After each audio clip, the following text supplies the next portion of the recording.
नमस्कार जी, जय श्री कृष्ण जी, राधे राधे जी, सुबह की राम राम जी।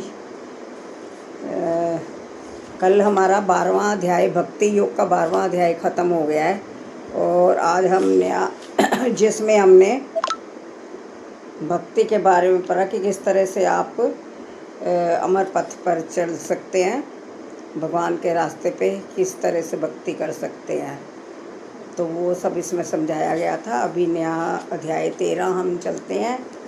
ये है प्रकृति, पुरुष तथा चेतना। प्रकृति, पुरुष तथा चेतना, इसके बारे में भगवान समझाएंगे। तो चलिए नया श्लोक शुरू करती हूँ।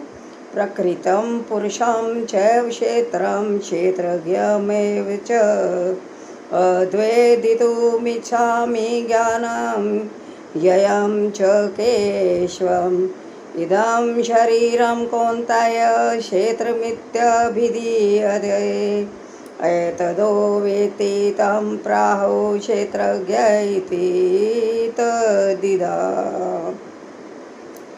अर्जुन ने कहा, हे कृष्ण, मैं प्रकृति एवं पुरुष, पुरुष मतलब भोक्ता, भोक्ता मतलब हम भोगने वाले, क्षेत्र एवं क्षेत्रज्ञ तथा ज्ञान एवं ज्ञ के विषय में जानने के इच्छुक हैं।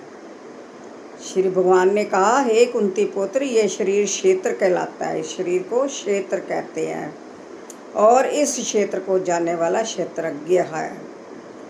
अर्जुन प्रकृति, पुरुष, क्षेत्र, क्षेत्रज्ञ, ज्ञान तथा ज्ञ के विषय में जानने का इच्छुक था।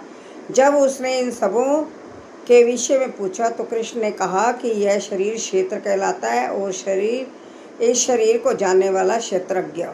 यह शरीर बद्ध जीव के लिए कर्म क्षेत्र है। बद्ध जीव इस संसार में बंधा हुआ है और वह भौतिक प्रकृति पर अपना प्रभुत्व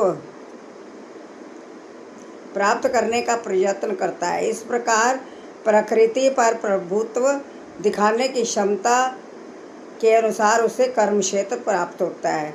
यह कर्म क्षेत्र शरीर है और यह शरीर क्या है? शरीर इंद्रियों से बना हुआ है। बद्ध जीव इंद्रिय तृप्ति चाहता है और इंद्रिय तृप्ति को भोगने की क्षमता के अनुसार ही उसे शरीर या कर्म क्षेत्र प्रदान किया जाता है।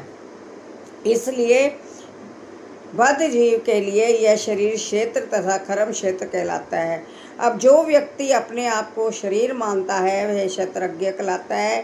क्षेत्र और क्षेत्रज्ञ अथवा शरीर और शरीर के ज्ञाता का अंतर समझ पाना कठिन नहीं है। कोई भी व्यक्ति यह सोच सकता है कि बाल्यकाल से वृद्धावस्था तक उसमें अनेक परिवर्तन होते रहते हैं, फिर भी वह व्यक्ति वही रहता है। हाँ, है ना, कितनी बड़ी बात है। कभी हमने सोचा नहीं होगा कि बचपन से लेकर हम बूढ़े हो जाते हैं, अनेक हमारे शरीर बदल जाते हैं, लेकिन जो है हम वही होते हैं। जो मतलब बचपन में भगवान ने हमारा शरीर रचा, शक्ल रची, उसको क्षेत्र और क्षेत्रज्ञ इसी को बतलाया गया है, वही रहता है। इस प्रकार कर्म क्षेत्र के ज्ञाता तथा वास्तविक कर्म क्षेत्र में अंतर है। एक बद्ध जीव ये जान सकता है कि वे अपने शरीर से भिन्न है।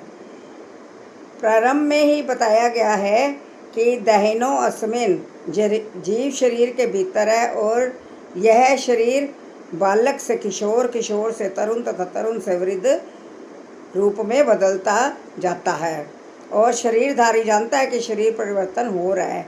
स्वामी स्पष्टता क्षेत्रज्ञ है। कभी कभी हम सोचते हैं मैं सुखी हूँ, कभी मैं पुरुष हूँ, मैं स्त्री हूँ, मैं कुत्ता हूँ और मैं बिल्ली हूँ। ये ज्ञाता की शारीरिक उपाधियाँ हैं, लेकिन ज्ञाता शरीर से भिन्न होता है। भले ही हम तरह तरह की वस्तु प्रयोग में लाएं जैसे कपड़े इत्यादि, लेकिन हम जानते हैं कि हम इन वस्तुओं से भिन्न हैं। इसी प्रकार थोड़ा विचार करने पर हम यह भी जान सकते हैं कि हम शरीर से भिन्न हैं। मैं, तुम या अन्य कोई जिसने शरीर धारण कर रखा है क्षेत्रज्ञ कहलाता है, अर्थात वह कर्म क्षेत्र का ज्ञाता है और यह शरीर क्षेत्र है, साक्षात कर्म क्षेत्र है। तो ये हमने अध्याय शुरू करा है आज, अध्याय 13। प्रकृति, पुरुष तथा चेतना, इसके बारे में हमें भगवान समझाएंगे। आज बस इतना ही, और चैनल को सब्सक्राइब करें। रजनी चड्ढा के मधुर भजन मेरा जो है यूट्यूब पे चैनल है, प्लीज़ उसको सब्सक्राइब करें। ये आपका सहयोग कह लो, सेवा कह लो, जो भी है, प्लीज़ ज़्यादा से ज़्यादा व्यूज़ दीजिए और चैनल को सब्सक्राइब करिए। Thank you so much. Gita पढ़ना मत भूलना, मत भूलना।